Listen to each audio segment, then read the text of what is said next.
नमस्कार दोस्तों। राजनीति की बातों में आपका स्वागत है। मैं हूं आपका दोस्त धर्मेंद्र कंवारी। दोस्तों, किसी भी सरकार के लिए जो 6 महीने होते हैं पहले, वो उनको हनीमून पीरियड कहा जाता है। हनीमून पीरियड इसलिए कहा जाता है क्योंकि मुख्यमंत्री भी नया होता है, कैबिनेट भी नई मंत्री हो पूरी नई बनी होती है, उनको प्रदेश को समझना होता है, विपक्ष हार का गम मना रहा होता है, तो 6 महीने सरकारें ठीक ठाक सी चलती हैं। लेकिन 2005 में जब भूपेंद्र सिंह हुड्डा की सरकार बनी, तो पहला महीना ही ठीक ठाक नहीं चला और उसमें इतना बड़ा घटनाक्रम हुआ जिसने हरियाणा की राजनीति को पूरी तरीके से हिलाकर रख दिया। अब वो घटनाक्रम क्या था, उसके क्या राजनीतिक मायने थे, उसका क्या प्रभाव पड़ा, आज के राजनीतिक वीडियो में हम इस बात का जिक्र करेंगे। उस दौर की आपको कोई जानकारी हो तो आप जरूर शेयर करेंगे।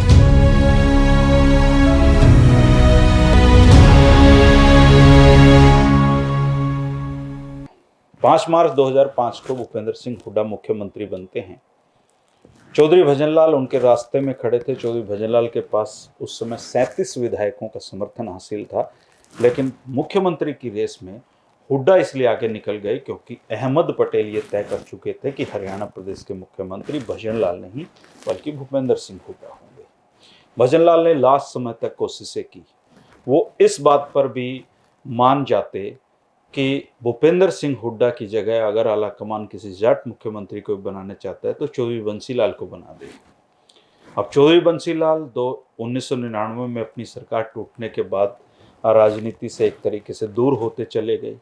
उनकी हरियाणा विकास पार्टी बिल्कुल खत्म पार्टी हो गई थी, कुछ उनके पास नहीं बचा था और कांग्रेस में उन्होंने अपनी पार्टी का विलय करवा दिया था।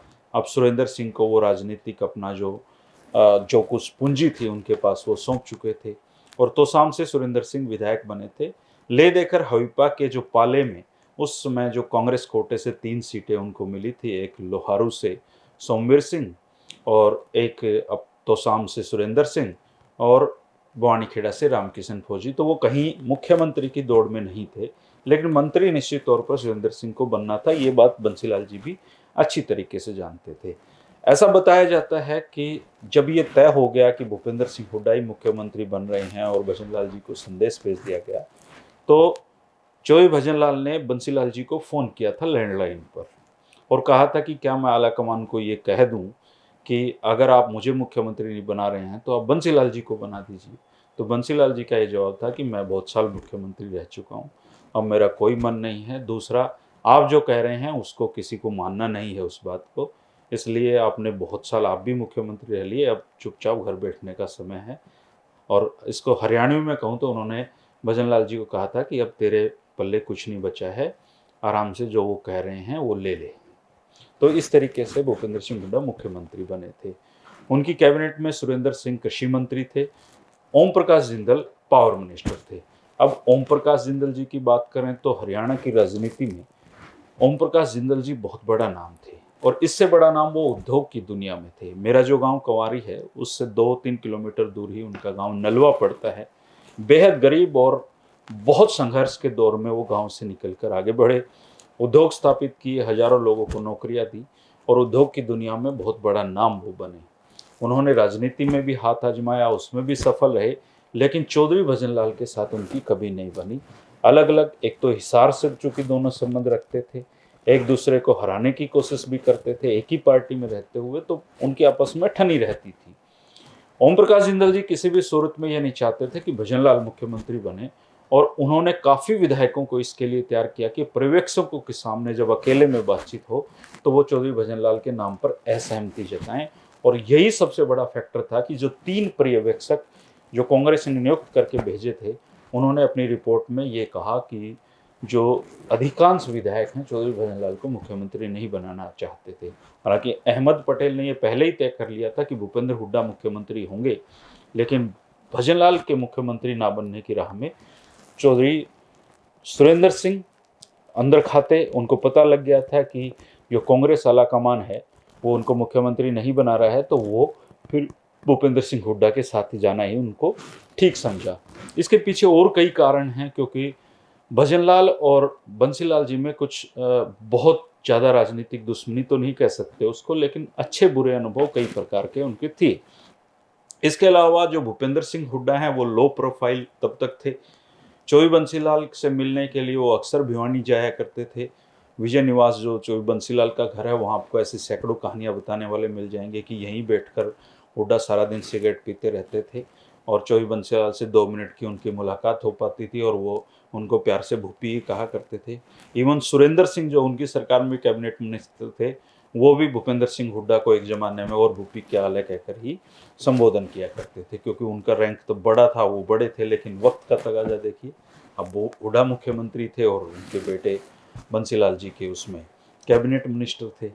और बताते हैं कि एक सलाह चौधरी बंसीलाल ने भूपेंद्र सिंह हुड्डा को दी थी कि सुरेंद्र सिंह तो भाई है आपका, हमारे पुराने संबंध भी हैं, आप सुरेंद्र सिंह से डरने की जरूरत नहीं है, इनकी पत्नी जो किरण चौधरी हैं उनसे आपको डरने की जरूरत है। और वो कैसे बात सच्ची साबित होती है हम इसी वीडियो में उसका जिक्र करेंगे। लेकिन 31 मार्च 2005 को चंडीगढ़ से दिल्ली जाते हुए ओम प्रकाश जिंदल जी का ये हेलीकॉप्टर था, उन्होंने सुरेंद्र सिंह को भी अपने साथ बुला लिया था। उनका दिल्ली जाने का हेलीकॉप्टर से कोई प्रोग्राम नहीं था। वो जो हेलीकॉप्टर है वो क्रैश हो गया और उन दोनों का निधन हो गया।